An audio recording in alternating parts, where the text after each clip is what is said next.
Good evening, welcome to NSN news. నేను మీ బాలు సిరినేని. తెలంగాణ ఏర్పడి 10 ఏళ్లు గడిచిన సొంత గడ్డ కోసం చేసిన పోరాటాలు ఎన్నటికీ మరువలేనివి. హైదరాబాద్లోని పలు ప్రాంతాలు ఆనాటి పోరాటాలను ఇప్పటికీ గుర్తు చేస్తుంటాయి. దశాబ్ది ఉత్సవాల సందర్భంగా వాటిని మరోసారి గుర్తు చేసుకుందాం. ఎందరో అమరుల బలిదానాల మీద ఏర్పడ్డ గడ్డ తెలంగాణ. ఈ రాష్ట్రానికి చాలా ప్రత్యేకత ఉంది. ఎన్నో సంవత్సరాలు సొంత రాష్ట్రం కోసం త్యాగాలు, పోరాటాలు చేస్తే చివరకు ఎందరో బలిదానాల తర్వాత తెలంగాణ ఏర్పడింది. రాష్ట్రంలోని ప్రతి ప్రాంతం పోరాటాన్ని గుర్తు చేస్తూనే ఉంటాయి. ప్రత్యేక రాష్ట్రం కోసం ప్రజలు, ఉద్యోగులు, విద్యార్థులు, న్యాయవాదులు, రాజకీయ నాయకులు ఇలా అనేక మంది పోరాటం చేశారు. దాని ఫలితంగా 2014 జూన్ 2న ప్రత్యేక తెలంగాణ రాష్ట్రం సిద్ధించింది. రాష్ట్రం ఏర్పడి దశాబ్దం గడిచిన ముఖ్యంగా హైదరాబాద్లోని పలు ప్రాంతాలు ఆనాటి పోరాటాల ఘటనలను ఇప్పటికీ గుర్తు చేస్తుంటాయి. మిలియన్ మార్చ్, సకల జనుల సమ్మె, సాగరహారం ఇలా అనేక స్మృతులు పెనవేసుకున్న భాగ్యనగరం దశాబ్ది వేడుకలకు సిద్ధమైంది. ఈ సందర్భంగా ఆనాటి ఘటనలను మరోసారి గుర్తు చేసుకుందాం. ఈజిప్ట్ దేశంలోని కైరో పట్టణంలో తెహ్రిక్ చౌక్ వద్ద రాజుకు వ్యతిరేకంగా 10 లక్షల మంది మిలియన్ మార్చ్ నిర్వహించారు. దాన్నే స్ఫూర్తిగా తీసుకున్న తెలంగాణ వాసులు హైదరాబాద్లో మిలియన్ మార్చ్ కార్యక్రమాన్ని 2011 మార్చి 10వ తేదీన నిర్వహించారు. అప్పుడే ఇంటర్ పరీక్షలు జరుగుతుండటంతో మధ్యాహ్నం 1 గంటల నుంచి సాయంత్రం 4 గంటల వరకు చేశారు. 144 సెక్షన్ విధించినా లెక్క చేయకుండా సొంత రాష్ట్రం కోసం అశేష జనవాహిని చేరుకొని మార్చును విజయవంతం చేశారు. ఆ ఘటన ప్రజల్లో తెలంగాణ రాష్ట్రం ఏర్పాటు అవుతుందన్న నమ్మకాన్ని పెంచింది. రాజకీయ జేఏసీ 2012 సెప్టెంబర్ 30న హైదరాబాద్లో తెలంగాణ మార్చ్ నిర్వహించింది. అనంతరం దీని పేరును సాగరహారంగా మార్చారు. తెలంగాణ మార్చ్ సందర్భంగా ఎలాంటి హింసాత్మక ఘటనలు జరగవని జేఏసీ లిఖితపూర్వక హామీ ఇవ్వడంతో ప్రభుత్వం అనుమతించింది. వేదికను ట్యాంక్ బండ్ నుంచి నెక్లెస్ రోడ్డుకు మార్చుకోవాలని సూచించింది. అలా ప్రభుత్వ అనుమతితో గన్ పార్క్ స్తూపం, Indira park, Khairatabad flyover, Secunderabad clock tower ఇలా అనేక చోట్ల నుంచి ఊరేగింపులు ప్రారంభమయ్యాయి. నెక్లెస్ రోడ్డులో సాగరహారానికి పోలీసులు ఎన్ని నిర్బంధాలు విధించినా బారికేడ్లు, ఇనుప కంచెలను తెంచుకొని తెలంగాణ ఉద్యమకారులు లక్షలాదిగా తరలివచ్చారు. రాత్రి 7 గంటలు దాటినా ఎవ్వరూ అక్కడి నుంచి కదలకపోవడంతో ఉద్యమకారులపై పోలీసులు బాష్పవాయువులు ప్రయోగించారు. సొంత రాష్ట్ర సాధన ఉద్యమంలో భాగంగా చేపట్టిన సకల జనుల సమ్మెలో తెలంగాణ వాసులందరూ భాగస్వాములయ్యారు. ప్రజల ఆకాంక్షలు ప్రస్ఫుటించేలా 2011 సెప్టెంబర్ 13న శ్రీకారం చుట్టిన సకల జనుల సమ్మె మలిదశ ఉద్యమంలోనే ఓ మైలురాయిగా నిలిచిపోయింది. ఈ సమ్మెలో రాజధాని పరిధిలోని లక్షలాది మంది ప్రభుత్వ, కాంట్రాక్టు ఉద్యోగులు, విద్యార్థులు, కవులు, కళాకారులు పాల్గొన్నారు. ప్రభుత్వ కార్యాలయాలకు తాళాలు పడ్డాయి. బడి పిల్లలు సైతం రాష్ట్ర సాధన కోసం రోడ్డెక్కారు. ఉస్మానియా యూనివర్సిటీ రణరంగంలా మారింది. పోలీసుల లాఠీచార్జు చేయడంతో అనేక మంది విద్యార్థులు గాయపడ్డారు. 42 రోజుల పాటు ఈ సమ్మె కొనసాగిందంటే రాష్ట్రం కావాలన్న ప్రజల ఆకాంక్ష ఎంత బలంగా ఉందో అర్థం చేసుకోవచ్చు. రాష్ట్ర ఆవిర్భావ దినోత్సవం సందర్భంగా వేడుకలకు సంబంధించిన రిహార్సల్స్ ను నిర్వహించారు. ఈ క్రమంలోనే తెలంగాణ స్పెషల్ పోలీస్ ఎక్స్ వేదికగా ఫోటోలు విడుదల చేసింది. పోలీసుల పరేడ్, మార్చ్ ఫాస్ట్, జెండా ఆవిష్కరణ తదితరుల సంబంధిత రిహార్సల్స్ ఫోటోలను సోషల్ మీడియా వేదికగా పంచుకుంది. తెలంగాణ రాష్ట్రం దశాబ్ది ఉత్సవాలకు సిద్ధమైంది. ఈ నేపథ్యంలో పోలీసులు రిహార్సల్స్ కోసం gun park, Secunderabad parade ground వద్ద ట్రాఫిక్ ఆంక్షలు విధించారు. కాగా పరేడ్ గ్రౌండ్ వద్ద రాత్రి 7 గంటల నుంచి 9 గంటల వరకు అప్పర్ ట్యాంక్ బండ్ మీద ఈ ట్రాఫిక్ ఆంక్షలు అమల్లో ఉన్నాయి. ఈ ఆంక్షలను దృష్టిలో పెట్టుకుని వాహనదారులు ప్రత్యామ్నాయ మార్గాల్లో ప్రయాణించాలని పోలీసులు తెలిపారు.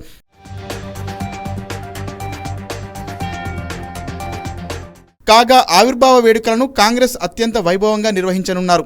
ఉదయం, సాయంత్రం 2 పూటలా వేడుకలు నిర్వహిస్తారు. జూన్ 2న ఉదయం 9:30 గన్ పార్క్ అమరవీరుల స్తూపం వద్ద అమరవీరులకు సీఎం నివాళులు అర్పిస్తారు. ఉదయం 10 గంటలకు పరేడ్ గ్రౌండ్లో ఆయన జాతీయ పతాకాన్ని ఆవిష్కరించి పోలీస్ బలగాల పరేడ్, మార్చ్ ఫాస్ట్, వందన స్వీకార కార్యక్రమం ఉంటుంది. అక్కడే తెలంగాణ రాష్ట్ర అధికారిక గీతాన్ని ఆవిష్కరిస్తారు. అనంతరం సోనియా గాంధీ ప్రసంగం, సీఎం రేవంత్ ప్రసంగం ఉంటుంది. పోలీస్ సిబ్బందికి, ఉత్తమ కాంటిజెంట్లకు అవార్డులను ప్రదానం చేస్తారు. అనంతరం ట్యాంక్ బండ్పై రాత్రి వరకు వివిధ కార్యక్రమాలు నిర్వహిస్తారు.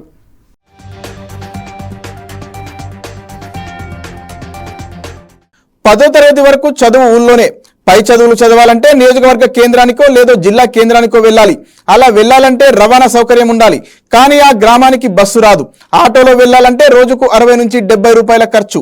ఆ భారాన్ని మోయలేక తల్లిదండ్రులు పిల్లల్ని చదువు మాన్పించేస్తున్నారు. తాజాగా ప్రభుత్వం మారడంతో ఇప్పటికైనా బస్సు సౌకర్యాన్ని కల్పించాలని ఆ గ్రామస్తులు కోరుతున్నారు. మహబూబ్ నగర్ జిల్లా జడ్చర్ల మండలం వల్లూరు ఉదండపూర్ గ్రామాలు పాలమూరు రంగారెడ్డి ఎత్తిపోతల పథకంలో భాగంగా నిర్మిస్తున్న ఉదండపూర్ జలాశయం కింద ముంపునకు గురయ్యాయి. ముంపు గ్రామాలు కావడంతో ఆ మార్గంలో ప్రయాణించే బస్సు రద్దయింది. ఆటోలో వెళ్లాలంటే నెలకు 2,000 నుంచి 3,000 ఖర్చవుతుంది. ఈ భారాన్ని మోయలేక కొందరు తల్లిదండ్రులు తమ పిల్లల్ని చదువులు మాన్పించేస్తున్నారని విద్యార్థులు చెబుతున్నారు. ముఖ్యంగా ఆడపిల్లలను ఉన్నత చదువులకు పంపేందుకు తల్లిదండ్రులు మొగ్గు చూపడం లేదని తెలిపారు. ఆటోల్లో ప్రయాణమైనా సురక్షితంగా ఉందా అంటే అది లేదు. ప్రాజెక్టు నిర్మాణంలో భాగంగా టిప్పర్లు, లారీల్లాంటి భారీ వాహనాలు తిరగటంతో ఆ 2 గ్రామాలకు వెళ్లే రోడ్డు దారుణంగా ధ్వంసమైంది. రోడ్డంతా గుంతలమయం. వానలు పడ్డాయంటే ఆ మార్గంలో ప్రయాణం నరకంతో సమానం. అందుకే ఆటోలు ఆ మార్గంలో ఎక్కువగా ప్రయాణించవు. తిరిగి గ్రామాలకు వచ్చేటప్పుడు సైతం ఆటోలు దొరకడం కష్టమే. దీంతో సకాలంలో కళాశాలలకు వెళ్లడం, వేలకు ఇంటికి తిరిగి రావడం కష్టంగా మారుతోంది.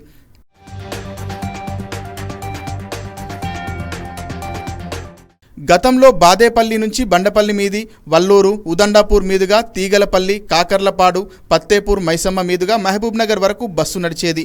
రోడ్డు బాగోలేదన్న కారణంతో ఆ మార్గంలో బస్సును ఆర్టీసీ రద్దు చేసింది. ఇటీవల తమ గ్రామాలకు బస్సు నడపాలని గ్రామస్తులు ఆర్టీసీని విజ్ఞప్తి చేసినా ఇప్పటికీ బస్సు రాలేదు. ప్రస్తుతం ఆ మార్గంలో కొత్త రోడ్డు నిర్మాణం జరుగుతోంది. రోడ్డు నిర్మాణం పూర్తయితే బస్సులను పునరుద్ధరిస్తామని స్థానిక ప్రజాప్రతినిధులు చెబుతూ వస్తున్నారు. కొద్ది రోజుల్లో కళాశాలలు తెరుచుకోనున్నాయి. ఇప్పటికైనా ప్రభుత్వం స్పందించి వల్లూరు ఉదండపూర్ గ్రామాలకు బస్సును పునరుద్ధరించాలని ప్రజలు కోరుతున్నారు.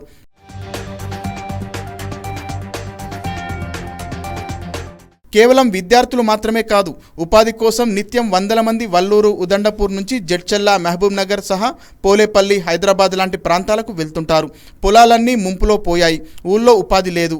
అందుకే పొట్టకూటి కోసం అంతా ఇతర ప్రాంతాలకు వెళ్తుంటారు. వారికి రవాణా ఖర్చులు భారంగా మారుతున్నాయి. బస్సు సౌకర్యం కల్పిస్తే ఉపాధి హామీ కోసం ఇతర ప్రాంతాలకు వెళ్లే కుటుంబాలకు ఊరట లభించనుంది.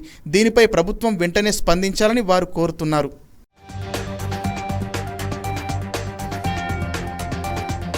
ఇండియా కూటమి ప్రధాని అభ్యర్థిపై కాంగ్రెస్ చీఫ్ మల్లికార్జున ఖర్గే ఆసక్తికర కామెంట్లు చేశారు. సార్వత్రిక ఎన్నికల్లో బీజేపీని ఓడిస్తే ప్రధానిగా రాహుల్ గాంధీ బాధ్యతలు స్వీకరించారని అభిప్రాయపడ్డారు. జాతీయ మీడియాకు ఇచ్చిన ఇంటర్వ్యూలో ఖర్గే తన మనస్సులోని మాటను తెలిపారు. కూటమికి ఎక్కువ సీట్లు వస్తే ప్రధాని ఎవరు అన్న ప్రశ్నకు ఐఎన్సీ ప్రెసిడెంట్ ఖర్గే స్పందించారు. ప్రధానిగా తన ఛాయిస్ రాహుల్ గాంధీ అని పేర్కొన్నారు. దేశంలోని యువతకు, అన్ని వర్గాల ప్రజలకు ఆయన ప్రాతినిధ్యం వహిస్తారని తెలిపారు.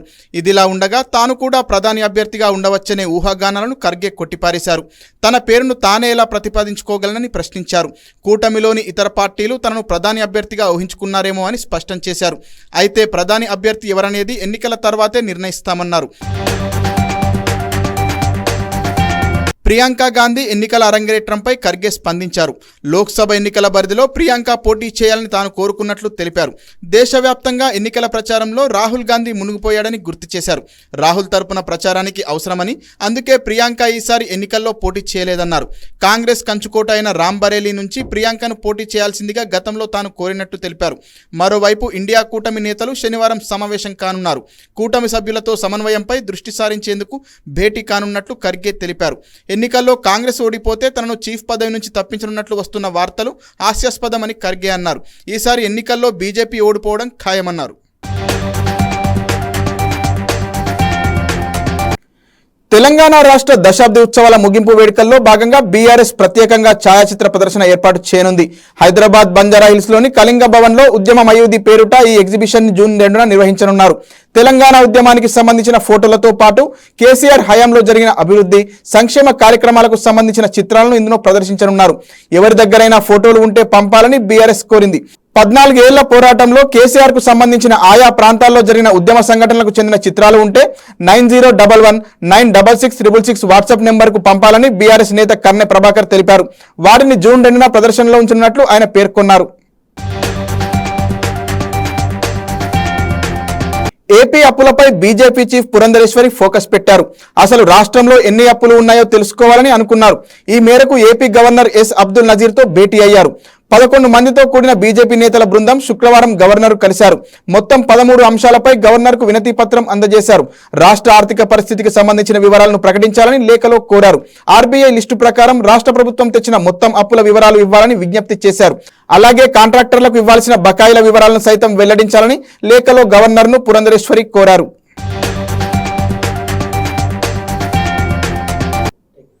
చేవెళ్ల బీజేపీ ఎంపీ అభ్యర్థి కొండా విశ్వేశ్వరరెడ్డి కీలక వ్యాఖ్యలు చేశారు. శుక్రవారం ఆయన మీడియాతో మాట్లాడుతూ 2017 కంటే ముందు నుంచే ఫోన్ ట్యాపింగ్ వ్యవహారం నడుస్తుందని కీలక ఆరోపణలు చేశారు. ఈ విషయంలో బీఆర్ఎస్ పార్టీని డిజాల్వ్ చేయాలని ఈసీకి లేఖ రాస్తా అని కీలక ప్రకటన చేశారు. ఫోన్ ట్యాపింగ్ వ్యవహారంలో సీఎం రేవంత్ రెడ్డి కూడా బాధితుడే అని గుర్తు చేశారు. నిందితులను శిక్షించకపోతే బీఆర్ఎస్ కాంగ్రెస్ కు మధ్య ఒప్పందం ఉందని ప్రజలకు తెలిసిపోతుందన్నారు. ఈ కేసులో కాంగ్రెస్ ప్రభుత్వం సమగ్ర విచారణ జరిపించాలని డిమాండ్ చేశారు. ఇవాళ ఈ ఇష్యూపై హైదరాబాద్ లోని ఇందిరా పార్క్ వద్ద బీజేపీ నేతలు ధర్నా చేపట్టారు. ఈ కేసును వెంటనే సీబీఐకి అప్పగించాలని బీజేపీ నేతలు డిమాండ్ చేస్తున్నారు. కేశవచంద్ర రామావత్ మూవీకి సంబంధించి తెలంగాణ తేజం అనే పాటను మాజీ సీఎం కేసీఆర్ ఆవిష్కరించారు. జబర్దస్త్ కమేడియన్ గా పేరొందిన రాకింగ్ రాకేష్ హీరోగా గరుడవేగ అంజి దర్శకత్వంలో కేసీఆర్ అనే సినిమాను స్వయంగా తానే నిర్మిస్తున్నారు. దీనికి సంబంధించి గతంలోనే మూవీ పోస్టర్ను విడుదల చేసి మంచి బజ్ క్రియేట్ చేసుకున్నారు. అయితే ఇవాళ సీడీని బీఆర్ఎస్ అధినేత కేసీఆర్ నందినగర్లోని ఆయన నివాసంలో ఆవిష్కరించారు.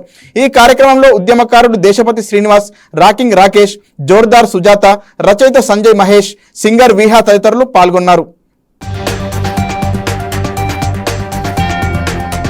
పిల్లలను దత్తత తీసుకోవాలంటే చట్టపరమైన ప్రక్రియలను అనుసరించాలని రాష్ట్ర మహిళా శిశు సంక్షేమ శాఖ మంత్రి సీతక్క సూచించారు. చట్టబద్ధంగా ప్రభుత్వ మార్గదర్శకాల మేరకు దత్తత తీసుకుంటే ఎలాంటి ఇబ్బందులు ఉండవని మంత్రి అన్నారు. యూసుఫ్గూడలోని శిశు విహార్ను ఆమె సందర్శించారు. ఇటీవల అక్రమ రవాణా నుంచి పోలీసులు విమతి కల్పించిన చిన్నారులను పరామర్శించారు. చిన్నారుల యోగక్షేమాలపై అధికారులను అడిగి తెలుసుకున్నారు. దత్తత ప్రక్రియపై ప్రజల్లో అవగాహన కల్పించి వారికి తగిన సలహాలు ఇవ్వాలని అధికారులకు తెలిపారు. జాతీయ జెండాతో నాట్యం చేస్తుండగానే మాజీ సైనికుడు మృతి ఘటన మధ్యప్రదేశ్లో చోటు చేసుకుంది.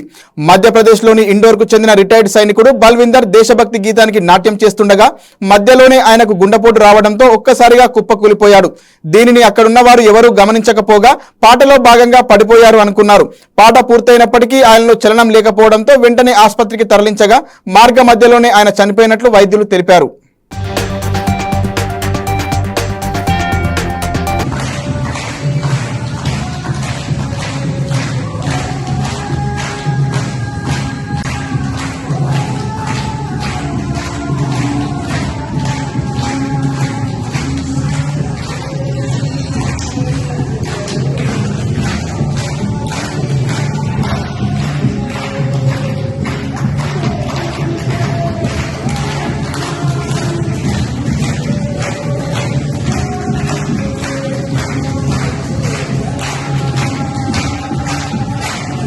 ప్రైవేట్ పాఠశాలల్లో యూనిఫామ్, షూ, బెల్టులను అమ్మరాదని హైదరాబాద్ డీఈఓ తెలిపారు. ఈ మేరకు డీఈఓలు, ఈఓలు, డిప్యూటీ స్కూల్ ఇన్స్పెక్టర్లకు ఆదేశాలు జారీ చేశారు. రాష్ట్ర సిలబస్ సహా సిబిఎస్ఈ, ఐసీఎస్ఈ పుస్తకాలను స్కూళ్లలో విక్రయం చేయరాదని కోర్టు ఆదేశాలు జారీ చేసిందని పేర్కొన్నారు. పాఠశాల ఆవరణలో పుస్తకాలు, నోట్బుక్స్, స్టేషనరీ అమ్మకాలు నిషేధించామని స్పష్టం చేశారు. ఈ విషయంలో మండల స్థాయి కమిటీలు ఏర్పాటు చేసి పాఠశాలలను ఎప్పటికప్పుడు మానిటర్ చేయాలని డిప్యూటీ ఈవోలను ఆదేశించారు.